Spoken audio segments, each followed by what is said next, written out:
Mesdames et messieurs, bonsoir. Très heureuse de vous retrouver pour ce nouveau numéro de Leitmotiv, votre émission d'inspiration et de motivation. Au sommaire de cette émission, ne manquez pas le grand format consacré à la reconversion et la formation des jeunes dans l'une des meilleures imprimeries de la place. Nous recevons pour vous un homme qui, après une brillante carrière en droit des affaires, a décidé de se lancer dans une aventure il y a quelques années. Si de plus en plus de cadres de la diaspora occupent des postes à responsabilité dans leur pays, c'est aussi grâce à son cabinet. Monsieur Joël-Éric Missaou, bonsoir. Bonsoir. Merci de nous recevoir dans vos locaux. Merci à vous de me recevoir dans cette émission. Alors, je le disais dans l'introduction, vous êtes à la tête d'un des meilleurs cabinets de recrutement en Afrique depuis quelques années maintenant. Vous avez commencé vos études à Koumassi, précisément aux Oisillons, un des quartiers d'Abidjan. Racontez-nous le début de votre cursus scolaire.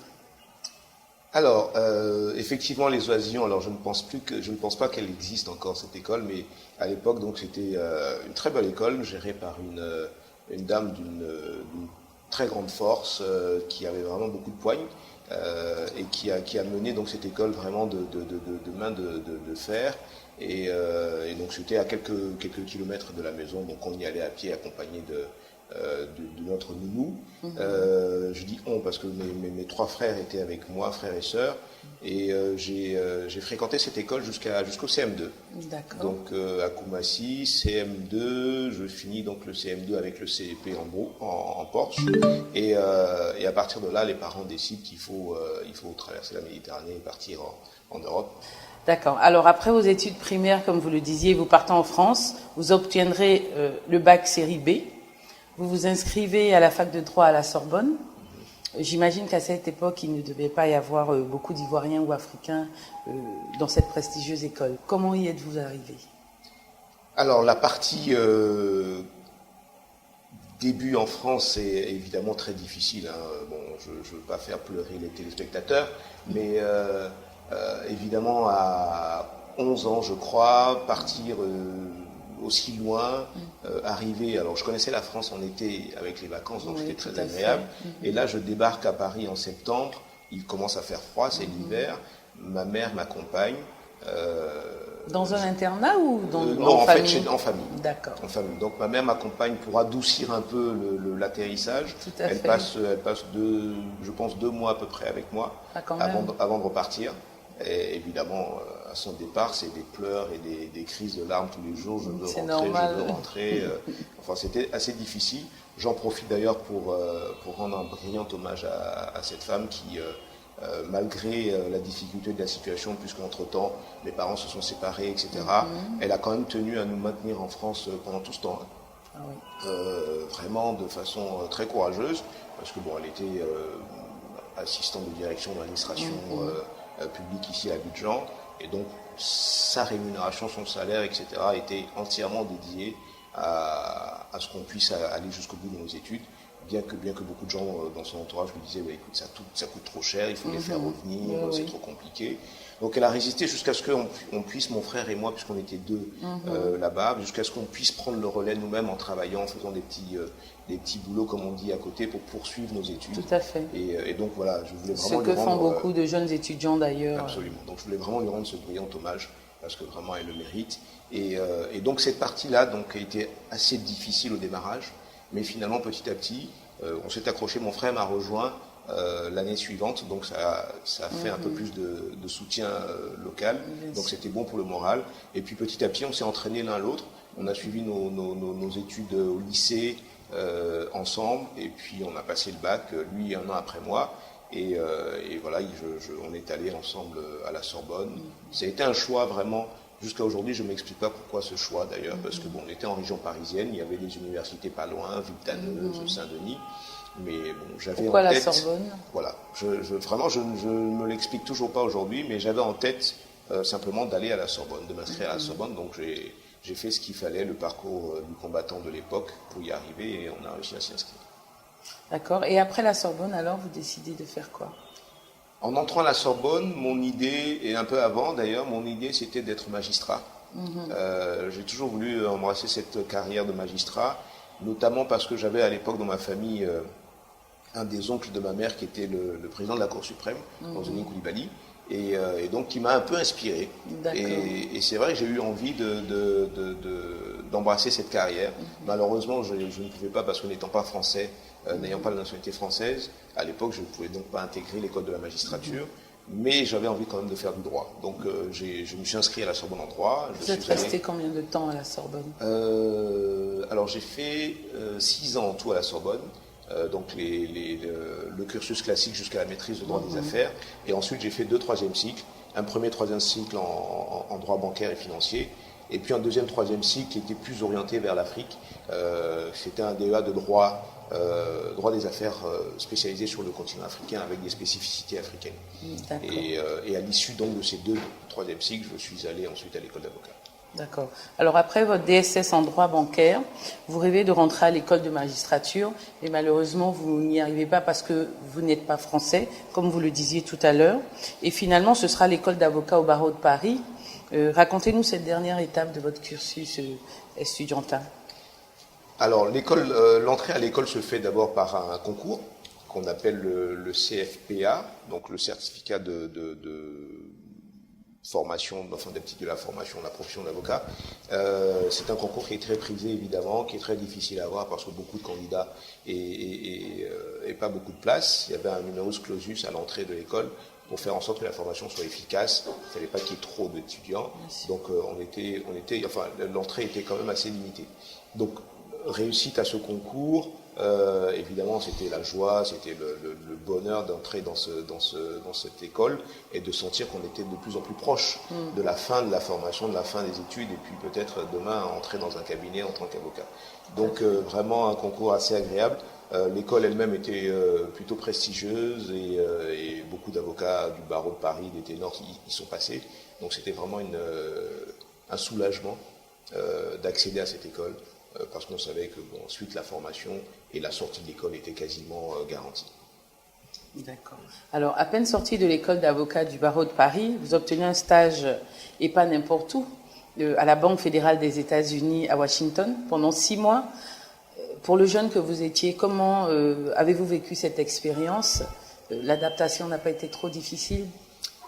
Alors, c'était quasiment le rêve américain, comme on dit souvent. C'est la première fois que j'allais aux États-Unis grâce à ce stage.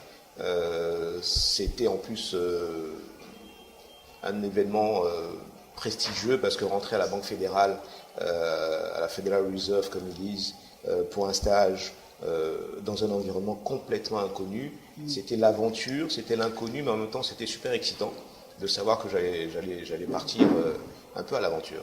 Et évidemment c'était très compliqué parce que mon anglais était celui qu'on apprend au lycée et donc pas très très élaboré. Donc forcément les débuts ont été très difficiles. Les premiers mois, oui. Les premières semaines, les premiers mois étaient très difficiles parce que je me débrouillais dans un anglais avec un accent qui était difficile à comprendre pour mes interlocuteurs. Et j'avais aussi beaucoup de mal à comprendre ce qu'ils me disaient. Vous n'avez pas pris de cours en renforcement À l'école d'avocat, on avait des cours d'anglais. On avait une partie de nos exercices pratiques qui se faisaient en anglais, puisqu'en fait, comme on était orienté droit des affaires, il y avait énormément d'anglais et de dossiers en anglais. Mais on se rend compte que ce qu'on apprend sur le tas comme ça en discutant entre francophones n'a absolument rien à voir dans la prononciation. Avec des gens qui surtout une fois qu'on vit carrément dans un milieu complètement anglophone. Où personne ne parlait français, mais vraiment personne. Donc j'étais dans des bureaux toute la journée, à parler avec des gens, à essayer de me faire comprendre. Et puis bon, les semaines sont passées et ça allait de mieux en mieux. On me comprenait un peu mieux. Mes interlocuteurs faisaient aussi un peu d'efforts quand même pour parler moins vite, pour que j'arrive à les comprendre. Et puis bon, au bout de 2-3 mois, c'était vraiment limpide, fluide, et c'était parfait. Alors, monsieur Missien, quel souvenir vous gardez donc de ce rêve américain? Pour le jeune étudiant africain que j'étais, bien sûr, le souvenir de découvrir les États-Unis, j'ai eu l'occasion d'aller à New York, d'aller à Atlanta, Philadelphie, de découvrir pas mal de villes américaines.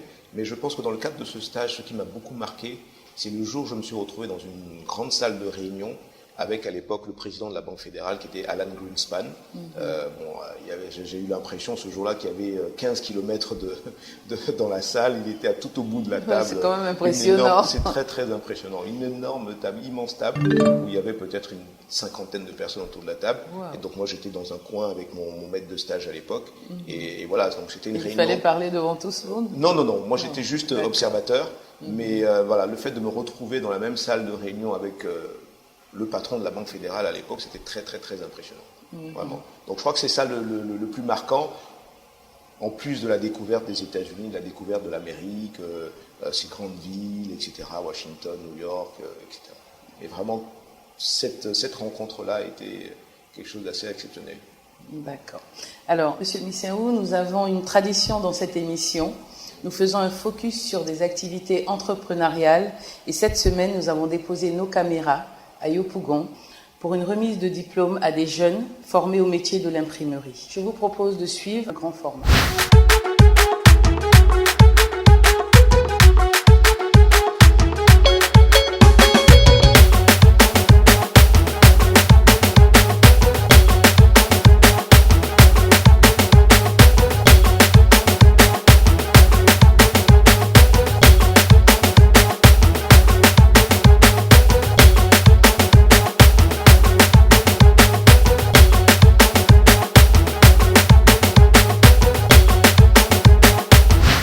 Monsieur le maire de la commune de Yopougon, parrain de cette cérémonie, mesdames et messieurs, chers invités, RTI2 à travers l'émission Leitmotiv, je vous souhaite la bienvenue dans nos locaux et vous dis un grand merci du fond du cœur.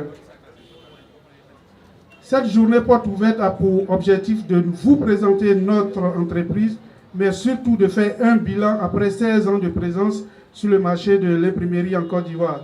Et féliciter le personnel, car j'ai toujours dit que c'est ce qu'on pense dominer qui fait sa force.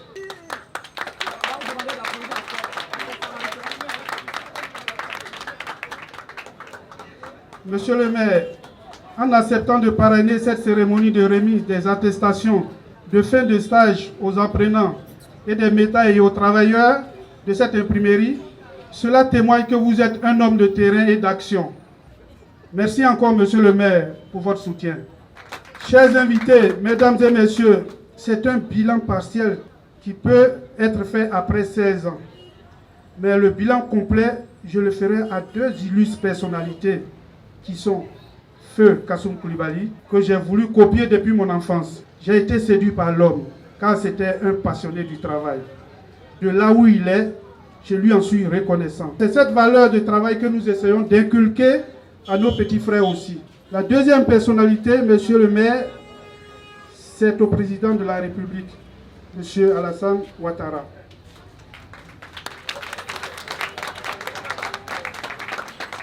C'est lui, à Lyon, en France, qui m'a incité, quand j'étais étudiant en fin de formation, à rentrer au pays pour entreprendre, alors qu'il séjournait pour une conférence sur la dévaluation du franc CFA. Je l'ai toujours dit. Je me souviens comme si cela datait d'hier.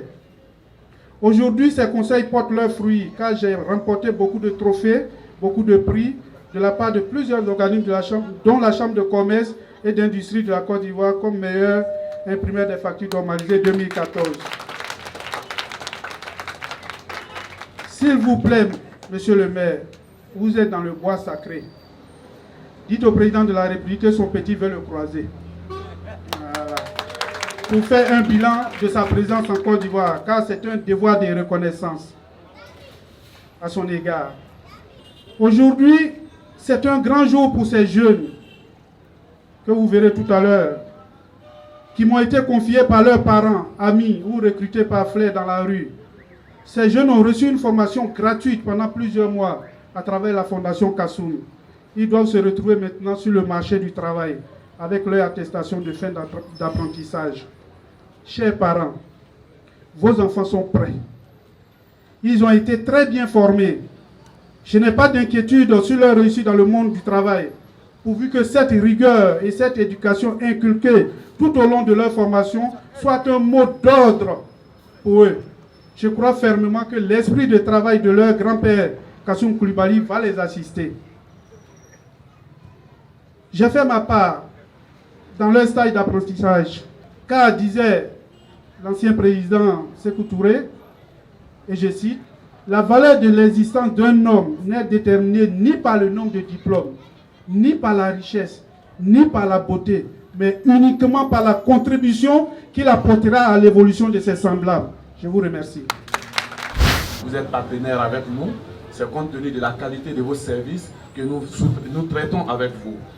Et vu ce que vous avez dit tout à l'heure, vous êtes un homme à féliciter parce que vous êtes parti de rien pour simplement l'amour de la chose et vous êtes arrivé là aujourd'hui. C'est pour dire à la jeunesse qu'on peut étudier dans un domaine, avoir la capacité intellectuelle de réflexion, d'analyse et de venir s'exécuter dans un autre domaine et gagner sa vie. C'est ce que vous avez fait. Vous êtes un exemple. Vous êtes à encourager. Encore merci pour tout. Cette entreprise est devenue véritablement une grande entreprise aujourd'hui. Et c'est une fierté pour nous, autorités de Yopougon, de vous avoir à proximité, tout près de nous, surtout à la rue Princesse. Ceux qui ne sont pas venus ne savent pas votre mérite, mais ils le comprendront plus tard parce que vous allez vous étendre sur toute l'étendue du territoire national. Je vous remercie.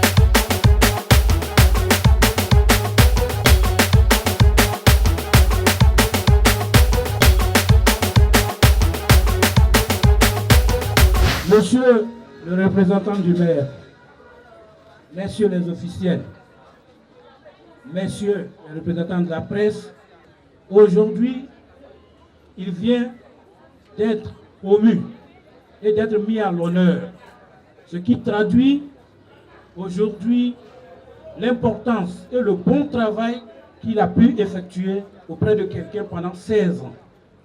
Ce quelqu'un, c'est son employeur, M. Kouya-Etienne, qui demande de l'ovationner.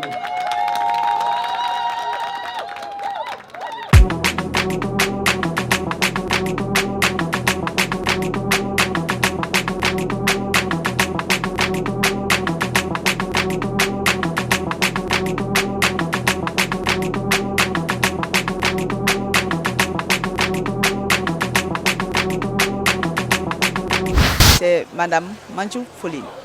Je suis très contente aujourd'hui. Aujourd'hui, c'est le jour de mon jour. J'ai béni le Seigneur, que sa grâce surabonde sur la vie de celui-là même qui m'a formé.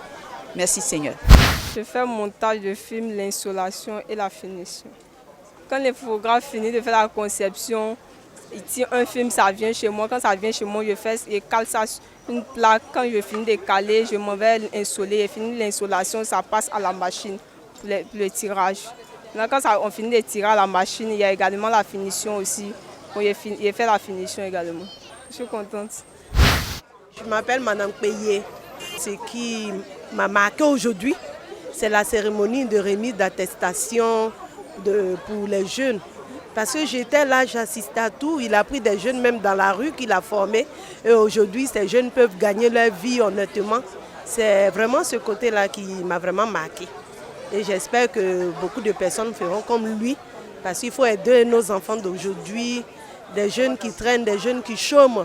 Et puis dire aussi aux jeunes étudiants, ceux qui ont leur diplôme, que tout n'est pas perdu. Il y a certains qui sont à la maison, qui désespèrent. On peut dire à ces jeunes qu'ils peuvent changer de branche. Ils peuvent venir apprendre aujourd'hui. L'imprimerie, ça paye. Moi, j'étais avec lui, je l'ai vu. Maintenant, je sais ce qu'il est devenu. Je sais ce qu'il a fait comme étude parce qu'on se connaît depuis plus de 20 ans. Et donc, je crois, moi, je veux surtout encourager les jeunes. C'est seul le travail paye. Le travail bien fait.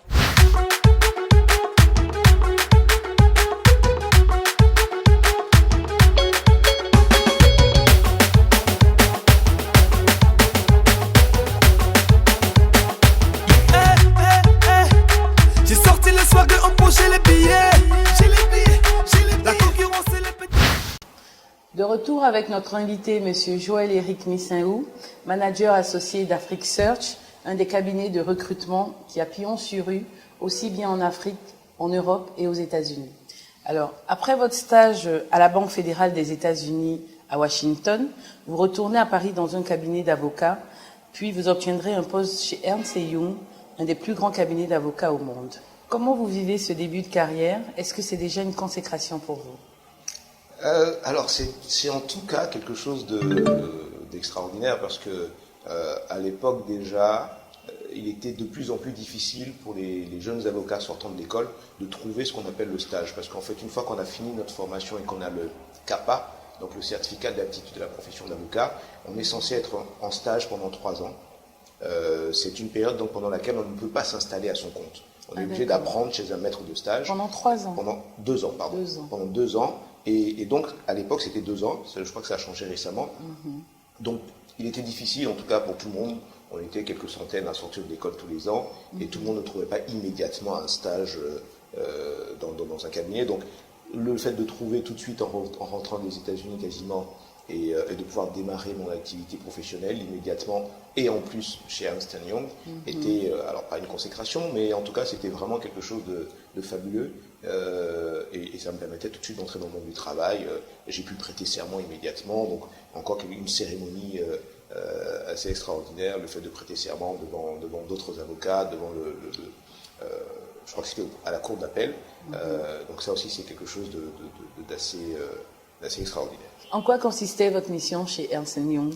Alors chez Ernst & Young, je travaillais donc dans un département qui faisait du juridique et du fiscal. L'objectif était d'accompagner les multinationales françaises, américaines, européennes qui avaient des activités en Afrique, sur le continent africain, les aider à mieux structurer donc leurs activités, aussi bien sur le plan juridique, par la constitution d'entreprises, la création de structures, que sur le plan fiscal, en essayant de faire les meilleurs montages possibles qui leur permettaient de remonter des dividendes, des frais d'assistance technique, etc., vers leur maison mère, vers le siège en Europe ou aux États-Unis, en essayant de payer le moins de taxes, le moins d'impôts possible. Et finalement, vous y restez plus que 2 ans? Oui, j'y passe 6 ou 7 ans. Et c'est vous qui décidez de partir ou Écoutez, c'est un départ qui, bien sûr, se fait en entente aussi avec mon patron qui était associé, donc un des associés du cabinet. C'est une volonté qui est grandissante parce que j'ai à un moment le sentiment que je ne suis pas forcément à ma place dans ce rôle, où ma volonté a toujours été d'accompagner et d'aider mon continent. J'avais un petit conflit intérieur en me disant, bon, est-ce que j'aide vraiment mon continent en accompagnant ces multinationales qui sont aujourd'hui mes clients, hein, mais en les accompagnant dans ce registre, voilà, pour rester politiquement correct. Alors finalement, vous y restez quasiment 6 ans, là où d'autres auraient fait peut-être toute leur carrière, parce que c'est quand même une référence. Pourquoi avoir fait ce choix? Vous n'avez pas peur de compromettre votre carrière en partant comme ça? Non, parce que, alors peut-être j'avais aussi... Parce que vous étiez quand même toujours assez jeune. Oui. Relativement. Oui, mais j'avais aussi quelque part cette... si vous voulez, le métier d'avocat, ça a été aussi un peu comme le métier de magistrat, peut-être quelque chose un peu idyllique. Quand on veut être avocat, on pense comme on dit souvent, à défendre la veuve et l'orphelin. Donc on se voit toujours en robe au tribunal, en train de faire des grands gestes face à un tribunal pour défendre les intérêts d'un petit malfrat ou d'une femme, ou d'un divorce, ou d'une jeune fille. Donc on se voit plutôt dans cet environnement-là, plutôt que dans des dossiers, dans un bureau, à travailler sur des problématiques fiscales, etc. Donc petit à petit, je pense que j'ai senti que je m'éloignais de ce métier d'avocat idyllique auquel je m'attendais au début. Et c'est peut-être ça qui a fait que j'ai pris un peu de distance aussi par rapport à ce métier, même si c'est vrai que quand j'ai décidé d'en partir, beaucoup de gens autour de moi m'ont dit « mais tu te rends pas compte, être avocat quand même, etc. » Malheureusement, Monsieur Lisséou, le temps qui nous est imparti touche à sa fin. Nous donnons rendez-vous la semaine prochaine à tous nos téléspectateurs pour la suite et fin de notre émission. Que Dieu nous garde.